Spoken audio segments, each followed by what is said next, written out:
పలనాటి పలనాటి బ్రహ్మనాయుడా మా మనసున్న మా రాజు నువ్వే మా బ్రహ్మనాయుడా పలనాటి పలనాటి పలనాటి బ్రహ్మనాయుడా మా మనసున్న మా రాజు నువ్వే మా బ్రహ్మనాయుడా. పల్నాడు అంటే ఒకప్పుడు బ్రహ్మనాయుడు పేరు వినిపించేది. ఈరోజు పల్నాడు అంటే వినుకొండ ఎమ్మెల్యే బొల్లా బ్రహ్మనాయుడు పేరు వినిపిస్తుంది. మా పెద్ద ఆయన అంటూ అందరూ ఆప్యాయంగా పిలుస్తున్నారు. అదే మంచితనం, అదే అభివృద్ధి ఆయన పాలనలో కనిపిస్తుంది. ఈసారి కూడా వైసీపీ తరఫున వినుకొండ నుంచి ఎమ్మెల్యేగా పోటీ చేస్తున్నారు. మరి ఏ విధంగా ప్రజల్లోకి వెళ్తున్నారు, ప్రజల నుంచి ఆయనకి ఎటువంటి రెస్పాన్స్ ఉందో బ్రహ్మనాయుడు గారి మాటల్లోనే విందాం. నమస్కారం సార్, ఎలా ఉన్నారు? నమస్తే అండి సార్. వస్తుంటే చూశాను వినుకొండలంతా వినుకొండ మళ్ళీ అభివృద్ధి చెందాలంటే మా పెద్ద ఆయనే కావాలి అంటున్నారు. ఏంటి అంత ప్రేమ ఏంటి వాళ్ళకి? ఈరోజు వినుకొండ నియోజకవర్గం గత పాలకులందరూ కూడా ఎప్పుడు గెలిచారు, గెలిచిన తర్వాత వాళ్ళ వాళ్ళ సరదాలు వాళ్ళ ఎంజాయ్మెంటే చూశారు. కానీ వినుకొండ క్షేత్రస్థాయిలో ప్రజల సమస్యలు కానీ ఆ సమస్యల్ని పరిష్కారం చేయాలని కానీ ఏనాడు వాళ్ళు అనుకోలేదు. కాబట్టి ఇవాళ మనం అలా అవన్నీ కూడా పరిష్కారం చేసేదానికి మనం కొన్ని చేసాము, కొన్ని చేస్తున్నాం. వాటన్నిటినీ పూర్తి స్థాయిలో మంచినీటి సమస్య అది పరిష్కారం చేసాం. మంచినీటి సమస్య అంటే వినుకొండకి పెద్ద సమస్య మంచినీటి సమస్య, అంటే తాగునీరు సమస్య. ఆ తాగునీరు సమస్యని అన్ని విధాల ప్రతి సంవత్సరం గత పాలకులందరూ కూడా 20-25 సంవత్సరాల నుంచి కూడా వాళ్ళు ప్రతి వేసవి కాలం రాగానే కోట్ల రూపాయలు ఖర్చు పెట్టి ట్యాంకర్ల ద్వారా తోలేవాళ్ళు. అది కూడా ఒక ట్యాంకర్ తోలి 10 ట్యాంకర్లకు రాసుకునేవాళ్ళు. నిండు సోలాలు కూడా బిందె పట్టుకొని రోడ్డు మీదకి వచ్చేది. అలాంటి ఆ సమస్యని నేను వచ్చిన 2 నెలల్లోనే వాళ్ళు కోట్ల రూపాయలు ఖర్చు పెడితే ప్రతి సంవత్సరం నేను కేవలం 50 లక్షలతో ఆ సమస్యని పరిష్కారం చేసి వాళ్ళ బ్రహ్మాండంగా నాగార్జున సాగర్లో నీళ్లు కనిపించవు కానీ మా వినుకొండ సింగర చెరువు 272 ఎకరాలు ఏర్పాటు చేశాను. గతంలో కేవలం 50 ఎకరాలు ఉండేది. 220 ఎకరాలు అందరూ ఆక్యుపేషన్ చేసుకున్నారు. ఆక్యుపేషన్ చేసుకున్న వాళ్ళందరూ పెద్ద పెద్దోళ్ళు చేపలు పెంచుకుంటున్నారు. వాళ్ళకి అండర్స్టాండింగ్లు వాళ్ళు అండర్స్టాండింగ్లో ప్రజలకి సమస్యలను తయారు చేశారు. సమస్యని వాళ్ళే సృష్టించారు. వాళ్ళే ట్యాంకర్ల ద్వారా ఆ సమస్యని అరకొరగా పరిష్కారం చేస్తున్నట్టుగా దాంట్లో మార్కులు వేయించుకోవటం, అలాంటి పరిస్థితి ఆనాడు ఉంది. ఈనాడు అది లేదు. కాబట్టి ఈనాడు ప్రజలందరూ కూడా పెద్ద అయినా అన్ని విధాలా మనకి మంచి జరుగుతుంది, అన్ని విధాలా మంచి చేస్తుండ అని ఆలోచిస్తున్నారు. కానీ ఎమ్మెల్యేగా గెలిచిన తర్వాత అందరూ స్వలాభం కోసం చూసుకుంటారు, ఆస్తులు సంపాదించుకోవడానికి చూస్తుంటారు. కానీ ఈ బ్రహ్మనాయుడు ఇంకా ప్రజలకు ఇంకా వచ్చిన వాళ్ళందరికీ అన్నం పెడుతున్నారు, వినుకొండ అభివృద్ధి కోసం పాటుపడుతున్నారు. ఏంటి సార్? ఈరోజు వాస్తవంగా నాకు ఈ వయసులో మేము పుట్టి పెరిగిన మా ప్రాంతానికి మంచి చేయాలన్నదే, ఆ ప్రాంతానికి జన్మభూమి రుణం తీర్చుకోవాలన్నదే నా ఆశయం. అందులో భాగంగానే నేను వ్యాపార వర్గాల్లో వ్యాపారం చేశాను. తర్వాత రాజకీయాల్లోకి వచ్చాను. రాజకీయంగా ఎప్పుడు రాజకీయ నాయకుడు అనుకోకుండా ప్రతి ఒక్కరికి మంచి చేయాలి, మన ప్రాంతం బాగుండాలి, మన ప్రాంతం మంచి అభివృద్ధి జరగాలి, మన ప్రాంతానికి రామలింగేశ్వర స్వామి ఘాట్ రోడ్డు నిర్మాణం చేయాలి. అది పేరు ప్రఖ్యాతులు గాంచినటువంటి పెద్ద టెంపుల్, రాముడు ప్రతిష్ఠించినటువంటి ఆ రామలింగేశ్వర స్వామికి ఆ పైకి వెళ్ళాలంటే పెద్దవాళ్ళు ఎక్కలేని పరిస్థితి. దానికి కోట్లు ఖర్చు పెట్టి ఘాట్ రోడ్డు నిర్మాణం చేశాను. మరి అయోధ్యలో రామ మందిరం నిర్మాణం జరుగుతుంటే వినుకొండలో రామలింగేశ్వర స్వామి మందిరాన్ని నిర్మాణం అద్భుతంగా చేస్తున్నాం. ఇవన్నీ మా అనే అభిప్రాయం. అంటే మా పుట్టి పెరిగిన మా ప్రాంతం ఏ ప్రభుత్వాలు వచ్చినా వెనకబడ్డ ప్రాంతంగానే ఏ ప్రభుత్వం వచ్చినా మమ్మల్ని పట్టించుకున్న పరిస్థితి లేదు. కానీ ఈనాడు మా ప్రభుత్వం, మా గౌరవ ముఖ్యమంత్రి జగన్మోహన్ రెడ్డి గారు ఆయన సహాయ సహకారాలతో పూర్తి స్థాయిలో ఇవాళ మా వినుకొండ నియోజకవర్గం ఇవాళ ఒకవైపు ఘాట్ రోడ్డు నిర్మాణం, ఒకవైపు రామలింగేశ్వర స్వామి, ఒకవైపు మంచినీటి సమస్య, ఒకవైపు స్టేడియం, ఒకవైపు 100 పడకల హాస్పిటల్. ఈ ప్రాంతానికి 100 పడకల హాస్పిటల్ వచ్చిందంటే గౌరవ ముఖ్యమంత్రి గారి చొరవతో. మరి అదేవిధంగా స్టేడియం 13 ఎకరాల్లో స్టేడియం నిర్మాణం జరుగుతుంటే పూర్తి స్థాయి కావచ్చేసరికి కోర్టులో వేయించాడు ఇక్కడ పెద్ద మనిషి మాజీ శాసనసభ్యుడు. మరి అదేవిధంగా ప్రతి ఒక్క ఈ కాలువకట్ల మీద రోడ్లను వెళ్తూ ఉంటే ఒక హైదరాబాదు సికింద్రాబాదు ట్యాంక్ బండ మీద వెళ్ళినట్టుగా కనిపిస్తుంది. ఐ లవ్ యూ వినకొండ అని అందరూ అక్కడ ఫోటోలు తీపించుకుంటుంటారు. అలాంటి అభివృద్ధులన్నీ మనం చేశాం.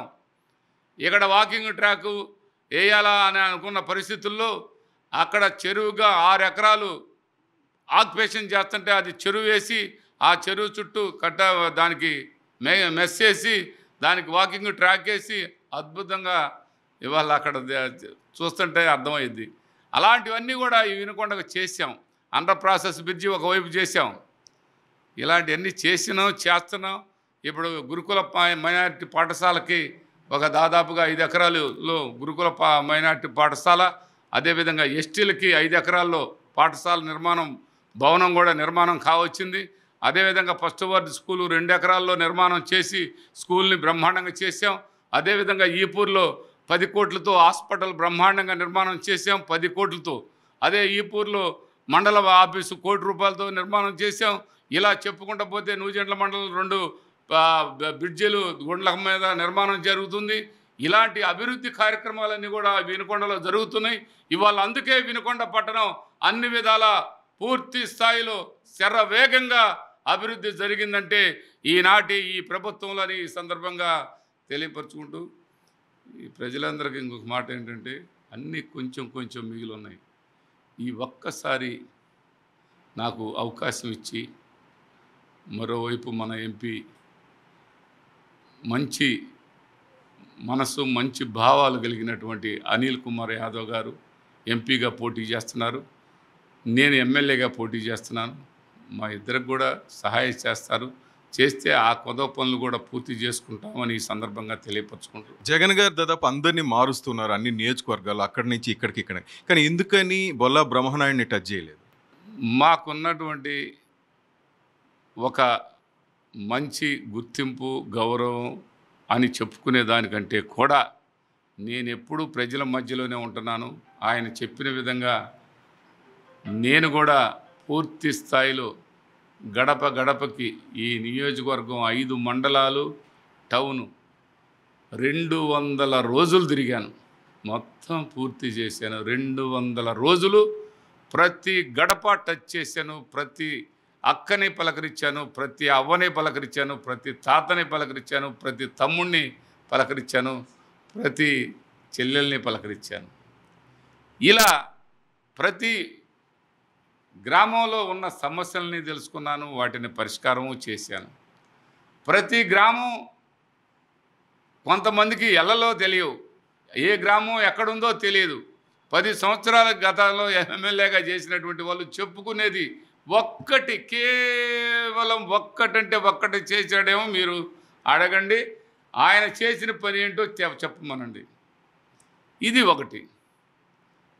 ఇక రెండోది చెప్పాలంటే నేను ఆయన ఆగవయ్య అంటే నేను ఇంకో సాటకు పోయి పోటీ చేసేవాడిని కాదు. నన్ను ఆగమనేయాల్సిన అవసరం ఆయనకు లేదు. ఎందుకంటే ఆయనకి నేను ఈ ప్రజలకి సేవ చేస్తుంటే ఎవరినైనా ఆయన మార్చాల్సిన అవసరం ఆయనకు ఉండదు. అందరికీ మంచిగా దగ్గరగా ఉండే వాళ్ళు కావాలని పెడతారు. నేను అలా దగ్గరగా ఉన్నాను కాబట్టి నాకు ఆయన ఇక్కడే ఉంచారు. మీకు అపోజిషన్ ఉన్న ఆంజనేయులు గారు మక్కిన మల్లికార్జునరావుని తన వైపు తిప్పుకున్నారు, మీకు కొన్ని ఆటంకాలు సృష్టిస్తున్నాడు. ఇవేమి బొల్లా బ్రహ్మనాయుడిని ఆపలేవా? అంటే మక్కిన మల్లికార్జునరావు మీదనో మరో వ్యక్తి మీదనో నేను ఆధారపడలేదు. నేను డైరెక్ట్గా ముఖ్యమంత్రి గారు నాకు ఇచ్చిన ఈ అవకాశాన్ని డైరెక్ట్గా ప్రజలతో గడిపాను. ప్రతి ఒక్కరికి దగ్గరగా ఉన్నాను. వాళ్ళందరూ కూడా నాకు వాళ్ళ సహాయ సహకారాలు అందిస్తారు. ప్రతి ఒక్కరూ ఈ మక్కిన మల్లికార్జునరావు లాంటి వాళ్ళని ఎప్పుడైతే వాళ్ళు పక్కకు పోయారో నేను చాలా ఫ్రీగా ఉన్నాను. ప్రజలు కూడా అందరూ కూడా హ్యాపీగా ఊపిరి పీల్చుకుంటున్నారంటే దాని అర్థం మీరు చేసుకోవాల్సిన అవసరం ఉంది. వైసీపీ లబ్ధిదారులే మమ్మల్ని ఈసారి గట్టెక్కిస్తారు, మళ్ళా జగన్ని సీఎం చేస్తారని మీరు ఆనందంగా ఉన్నారు. కానీ 6 గ్యారెంటీలు అంటూ మరోవైపు చంద్రబాబు నాయుడు, పవన్ కళ్యాణ్ వేసుకుని వస్తున్నారు. మీరేమంటారు? ఏమండి, చంద్రబాబు నాయుడు గారి గురించి మాట్లాడాలంటే ఒక్క మాట మాట్లాడతానండి. ఆయనకి ఇంతకుముందు ఢిల్లీలో ఉండేవాడండి, ఇప్పుడు గల్లీకి వచ్చాడండి. ఢిల్లీ లెవెల్ గల్లీకి పడిపోయింది. ఎందుకు చెప్తున్నానంటే ఆయన మీటింగ్ 6 గ్యారెంటీలు అంటే మీరు చెబితే తెలియటమే కానీ ఎవరికి ప్రజలకు తెలీదు. ఆయన గ్యారెంటీలు అంటే ఆయనది బాబు గారడి, బాబు సూరిటీ అంటారు. ఆయన గారడీలో సూరిటీ, సూరిటీలో గారడే కానీ ఆయన గ్యారెంటీలు అంటూ ఏమి ఉండవండి. ప్రజలు ఆయన గ్యారెంటీని ఎప్పుడూ నమ్మరండి. అయితే ఆయన ఏంటంటే ఇవాళ చూస్తే నిన్న గురిజాల్లో సభ పెట్టారు దాదాచిపల్లి దగ్గర. ఆ సభకు వచ్చింది మీరు చూడండి, 20 నుంచి 25 వేల మంది వచ్చారని చెబుతున్నారు వాళ్ళే. వాళ్ళు ఆ సభలో ఆయన ఏం మాట్లాడాలనేది ఒకటి. ఆ సభలో ఏం మాట్లాడాడు ఆయన? Vinukonda MLA anaconda, Vinukonda MLA కౌంట్లది వైశాస్ స్థలాన్ని ఆక్యుపేషన్ చేశాడు, ముస్లిం స్థలాన్ని ఆక్యుపేషన్ చేశారు, లేకపోతే అన్న 175 ఎకరాల స్థలాన్ని ఆక్యుపేషన్ చేశారు. ఆయన బకాసురులాగా తిమ్మంగళంలాగా మింగేస్తాడు. నేను రాగానే ఆయన్ని పూర్తిగా ఆయన జైలుకు పంపిస్తానని చెప్పాడు. ఆయన మాట్లాడిన దాంట్లో నేను తప్పు ఏం చెప్తానంటే ఆయనకి తెలియకుండా ఇక్కడ సబ్జెక్ట్ అనేది ఆయనకి ఏమీ తెలియదని ప్రజలు వాళ్ళని అడుగుతూ ఉన్నారు. బ్రహ్మనాయుడు అనే వ్యక్తి ఎక్కడైనా ఒక్క రూపాయి కరప్షన్ అనేది కానీ ఒక్క అంగుళం పొలం ఎవరిదన్నా తీసుకొని కానీ ఒక్క అంగుళం కరప్షన్ చేసినట్టు ఉంటే కానీ ఈ రాజకీయాలు నాకు అవసరం లేదని నేనే రాజీనామా చేసి తప్పుకుంటాను. వాళ్ళు జైలుకు పొమ్మనకపోయినా నేనే జైలుకు పోతాను. ఎక్కడైనా అరంగులం ఉందన్నట్టు కనుక ఆ చంద్రబాబు నాయుడు కనుక నిరూపించగలిగితే ఏ ప్రజలైనా ఈ మా ప్రాంతంలో నిజమే బ్రహ్మనాయుడు ఆక్యుపేషన్లకి లేకపోతే బ్రహ్మనాయుడు తప్పు చేశాడు, బ్రహ్మనాయుడు డబ్బు కోసం పనిచేశాడని మీరు మొత్తం ఈ ఊరు మొత్తం తెలుగుదేశం పార్టీ వాళ్ళని కూడా అడగండి. బ్రహ్మనాయుడు తప్పు చేశాడు అని అంటే నేను ఒప్పుకుంటాను. ఏమీ లేకుండా కుక్కలు సిప్పులు రాయిస్తే మనం చదివేటప్పుడు కనీసం దాంట్లో ఏంటి ఇది వాస్తవా కాదా అనే కనీసం ఆయనకి ఇంటెలిజెన్సీ ఉండాలి. ఆయన అనవచ్చు, విమర్శించవచ్చు. ఇలాంటి విమర్శ చేసే ముందు కనీసం ఆడ తడన్నా ఉంటే నీళ్ళుండయని చెప్పవచ్చు. కనీసం అలాంటిది ఏ ఎమ్మెల్యే ఏం చేస్తుండో తెలుసుకోలేని స్థితిలో చంద్రబాబు నాయుడు గారు ఉన్నారు. ఆయన దగ్గర ఏ ఇంటెలిజెన్సీ లేదు. ఆయన చెప్పేవన్నీ నేను గతంలో అనుకునేవాడిని, కొన్ని నిజం లేకుండా ఎందుకు చెబుతాడులేని. నిన్న మా మీద ఇలా చెప్తే ఇతనికి ఏమీ తెలియదు. ఢిల్లీలోంచి గల్లీ వరకు పడిపోయాడు. ఢిల్లీ మనిషి కాదు, ఇతను గల్లీ మనిషి. ఇతను ఇంత ఏమీ సబ్జెక్టు లేకుండా ఏ విధంగా మాట్లాడుతుండు. ఆ మీటింగులు అక్కడ 7 ఎమ్మెల్యేలను మాట్లాడటానికే మీటింగా? మీరేమన్నా చేస్తాం, మేము ఈ రాష్ట్రానికి మంచి చేస్తాం, ఈ రాష్ట్ర ప్రజలకి మేలు చేస్తాం, ఈ రాష్ట్రాన్ని అభివృద్ధి చేస్తాం, వీటి గురించి నువ్వు మాట్లాడకుండా మా గురించి మాట్లాడే స్థాయికి ఆయన కూడా అనుకున్నాడేమో. వాళ్ళ లోకేష్ ఆయన ఆ విధంగా డబ్బులు సంపాదించుకొని జైలుకి వెళ్ళింది ఆయన. నన్ను జైలుకి పంపిస్తానంటాడు, మళ్ళీ ఆయనే జైలుకి పోతాడు. ఇప్పటికీ ఆయన అది ఆలోచించట్లేదని ఇంకా ఆయన పార్టీ ఆడుందంటే ఆయనకి 25,000 మంది వచ్చారన్నారు. మాకు ఆయన మా ఎంపీ గారు అనిల్ యాదవ్ గారు వచ్చిన రోజు 25,000 మంది మాకు వచ్చారు, మా ఒక్క కాన్స్టిట్యున్సీకే. వాళ్ళందరూ భోజనాలు పెట్టి బ్రహ్మాండంగా చేశాం. ఆయన 7 కాన్స్టిట్యున్సీలు పెద్ద స్థాయి, 14 సంవత్సరాలు ముఖ్యమంత్రి చేసినటువంటి వారు వస్తే కనీసం పట్టుమని 20,000 మంది ప్రజలు రాలేదు. ఆయన మరి ఆయన స్థాయి అంతగా దిగజారిపోయిందో మీరు ఒకసారి ఆలోచించండి. ఇంకా పవన్ కళ్యాణ్ గురించి ఆయన గురించి చెప్పేది ఏముందండి? పవన్ కళ్యాణ్ గారికి సంబంధించిన ప్రతి ఒక్కరూ వాళ్ళతో మనకు పొత్తేంటి అని ఇప్పటికీ మాట్లాడుతున్నారు. మనకి 24 సీట్లు ముష్టి ఇవ్వటం ఏందని మాట్లాడుతున్నారు. చంద్రబాబు నాయుడు ఏమో ఆయనకి సంబంధించిన తెలుగుదేశం వాళ్ళు ఏమంటున్నారు, వాళ్ళు మనకెందుకండి, మన బలమే మనకు చాలు, మీరు అనవసరంగా పవన్ కళ్యాణ్ని మనం నెత్తిన పెట్టుకున్నామని వీళ్ళు అంటున్నారు. అందుకే ఆయన పవన్ కళ్యాణ్ గారు నెత్తిన పెట్టుకున్నామని ప్రజలు ఎప్పుడైతే తెలుగుదేశం నాయకులు అంటున్నారో అప్పుడు వాళ్ళ జెండా మడిసి ఆడన పెట్టండి అని అన్నాడు. జనసేన జెండాని మడిసి పెట్టండి అని చెప్పి డైరెక్ట్గా మీటింగ్లో మాట్లాడాడు. ఇలాంటి ఇప్పుడు వాళ్ళ జెండా ఊపుతుంటే అనరుగా, మరి వీళ్ళ జెండా ఊపుతుంటే అన్నాడుగా. కనీసం వీళ్ళకి అర్థం కాదు ఆ మాత్రం. వాళ్ళిద్దరికి మధ్య, చంద్రబాబు నాయుడు మధ్య, పవన్ కళ్యాణ్ మధ్య అండర్స్టాండింగు అది వేరే అండర్స్టాండింగ్, కానీ పొత్తుల్లో ప్రజల మట్టికి అండర్స్టాండింగ్ లేదు. వాళ్ళ 2 పార్టీలు వేరుగానే ఉన్నారు. వినుకొండలో వార్ వన్ సైడ్ ఉంటుందా, టఫ్ ఫైట్ ఉంటుందా ఏంటి బొల్లా బ్రహ్మనాయుడు గారి అభిప్రాయం? అంటే ప్రజలు పూర్తి స్థాయిలో మేము అభివృద్ధి చేశాము అని మేము చెప్పగలుగుతున్నాం. వాళ్ళు చేసిందంటే ఒకటి చెప్పమని అడుగుతున్నారు ప్రజలు. మేము చేసామని అందరూ చెప్తున్నారు. మేము అభివృద్ధి చేసాము కాబట్టే మేము మంచి మెజారిటీతో మేము గెలుస్తామని ప్రజలందరూ చెబుతున్నారు. నేనైతే 40 నుంచి 50,000 మెజారిటీతో నేను గెలుస్తాను. నాకైతే మటుకి 100% అందులో ఎక్కడ మార్పు లేదు.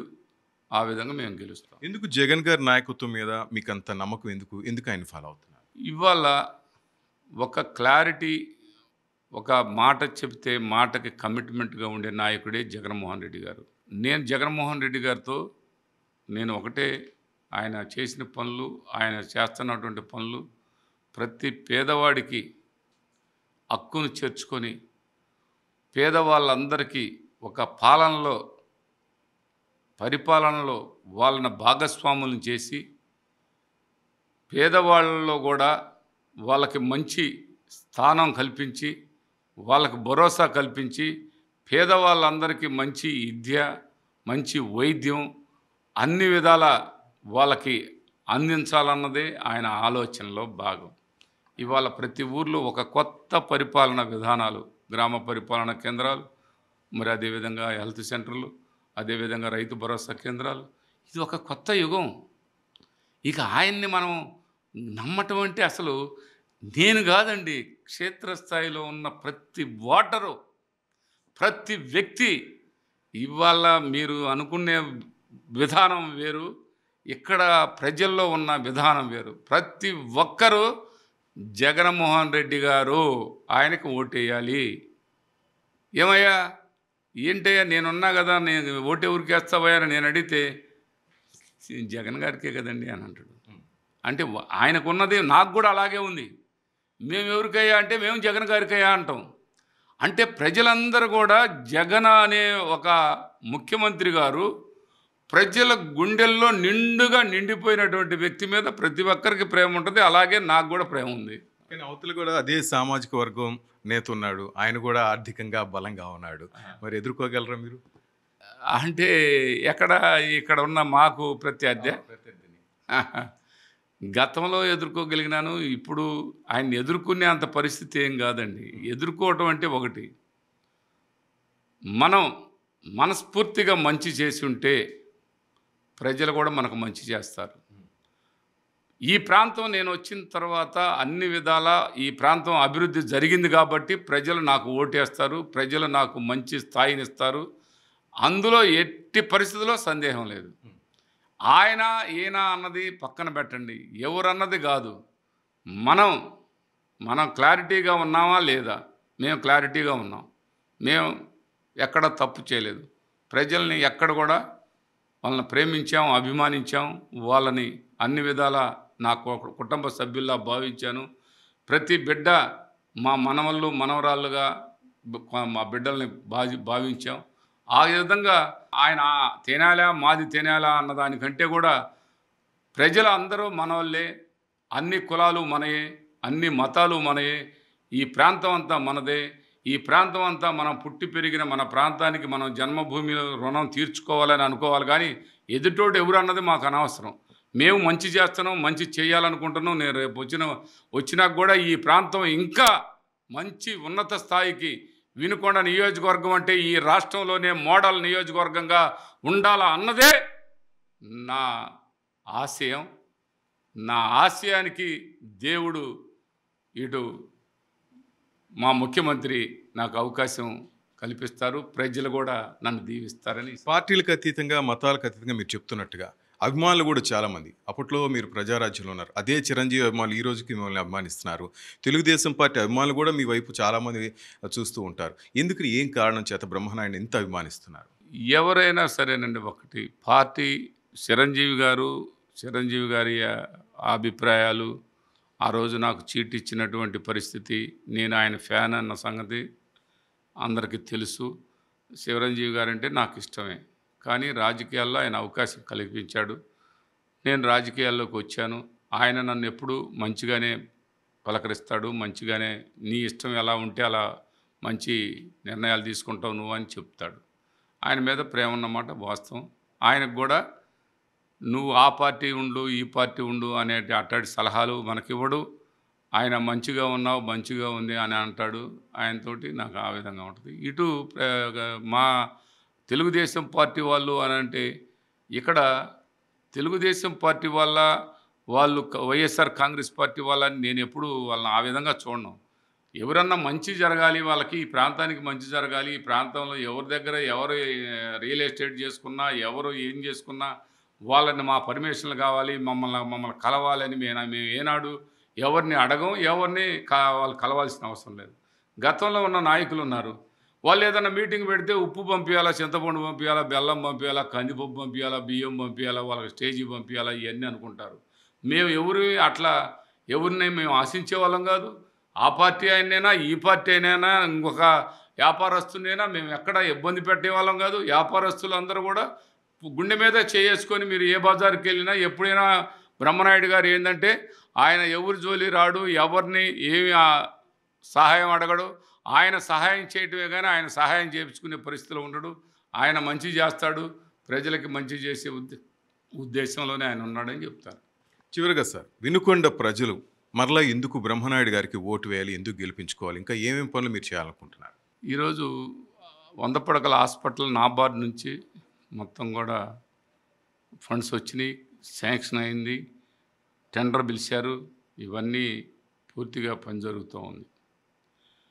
వీటన్నిటిని పూర్తి చేయాలంటే కొంత నా అవసరం ఉంది. ఇప్పుడు ఇక్కడ నుంచి పైప్ లైన్లు వేస్తున్నాం, టౌన్ మొత్తం కూడా త్రాగునీరు దాంట్లో పైప్ లైన్లు, అదే మినరల్ వాటర్ పైప్ లైన్ కూడా వేపిస్తున్నాం. ఇవన్నీ కూడా కావాల్సిన అవసరం ఉంది. ఇవే కాకుండా ఇక్కడ రామలింగేశ్వర స్వామి టెంపుల్ పైన 273 అడుగుల గాలిగోపురాన్ని నిర్మాణం చేసి పర్యాటక రంగంలో ఒక మంచి గుర్తింపు, గౌరవాన్ని ఆ కొండపైన కడితే అక్కడ నుంచి లెన్స్ ద్వారా చూస్తే దుర్గా టెంపుల్ మన విజయవాడ, అటు పర్వట వైపు మలిపితే మల్లికార్జున స్వామి టెంపుల్ కనపడే విధంగా అది కూడా ప్లాన్ చేసుకుంటున్నాం. ఇలాంటివన్నీ కూడా ఇవి జరగటాని కోసం ఇంకా రైతులకి ఇంకా కొన్ని పనులు చేయాల్సినవి ఉన్నాయి. బ్రిడ్జీలు ఇలాంటివన్నీ, పొలాలకు పోయే రోడ్లు, అవన్నీ కూడా చాలా చేయాల్సినవి ఉన్నాయి. అవన్నీ కూడా కొంత చేశాను, ఇంకా కొంత చేయాల్సి ఉంది. వాటన్నిటిని కూడా చేయటానికి ఈసారి అవకాశం నాకు కావాల్సి అని నేను ప్రతి ఒక్కరు కూడా నాకు ఆ అవకాశం ఇవ్వమనే నేను వాళ్ళందరినీ రిక్వెస్ట్ చేస్తున్నాను. అదేగాక బ్రిడ్జీలు అవన్నీ నేను వేసాను గతంలో, ఇంకా కూడా కొన్ని చేయాలని నా ఈ ప్రయత్నం. వినుకొండ ప్రజలకు చివరికి ఏం చెప్తారు? వినుకొండ ప్రజలందరికీ నేను ఒకటే చెప్తున్నానండి, వినుకొండ ప్రజలు అందరికీ అన్నీ తెలుసండి. చంద్రబాబు నాయుడు అన్నట్టు ఢిల్లీ రాజకీయం వదిలేసి గల్లీ రాజకీయంలోకి వచ్చినట్టు వాళ్ళు ఎప్పుడూ గ్రామాల్లోనే ఉన్నారు. గ్రామాల్లో ప్రజలందరూ ఎవరు ఎమ్మెల్యే అంటే ఏం చేస్తున్నాడు, ఎమ్మెల్యే ఎలా ఉంటాడు, ఎలాంటి ఆయన క్యారెక్టరు అని ప్రజలందరూ ఆలోచిస్తూ ఉంటారు. మనం వాళ్ళకు అనుగుణంగా, వాళ్ళకి ప్రజాప్రతినిధి అనే వ్యక్తి ఎవరైనా సరే వాళ్ళ సమస్యలు తెలుసుకోవాలి. వాళ్ళ సమస్యలకి మనమే తెలుసుకోవాలి, వాళ్ళ సమస్యలను మనమే పరిష్కారం చేయాలి. వాళ్ళకి వనరులు ఏం కావాలో మనమే తెలుసుకోవాలి, ఆ వనరులు కూడా మనమే అందించాలి. వాళ్ళకి ఏ విధమైనటువంటి రోడ్లు కావాలి, ఏ విధమైనటువంటి బ్రిడ్జిలు కావాలి, ఏ విధమైనటువంటి సమస్యను ఫేస్ చేస్తున్నారు, ఆ సమస్యలన్నీ తెలుసుకోవాలంటే ఎప్పుడు నాయకుడు అనేవాడు ప్రజల్లో ఉండాలి. ప్రజల్లో ఉండి ఈ సమస్యలన్నీ తెలుసుకొని వాటన్నిటిని పరిష్కారం చేసినటువంటి వాడే ప్రజాప్రతినిధి. అదే ప్రజాప్రతినిధి అదే చట్టసభల్లో ఆ సమస్యల గురించి వివరంగా విపులంగా తెలియపరిచినోడే ప్రజాప్రతినిధి. వినుకొండ నియోజకవర్గంలో అగ్రహార భూములు ఉంటే దాదాపుగా 17,250 ఎకరాలు వాళ్ళ భూములు వాళ్ళే చేసుకుంటున్నారు. వాళ్ళ బిడ్డ వాళ్ళు కష్టపడుతున్నారు. కానీ రైట్ అనేది వాళ్ళకి లేక ఆ రైటు లేనటువంటి వాళ్ళందరూ కూడా వాళ్ళ బిడ్డలు ఏదన్నా ఎక్కడికన్నా ఫారిన్ వెళ్ళాలన్నా, ఇంకొకటి చదువుకోవాలన్నా, బ్యాంక్కి లోన్ తీసుకోవాలన్నా వాళ్ళకి రైట్ లేదు.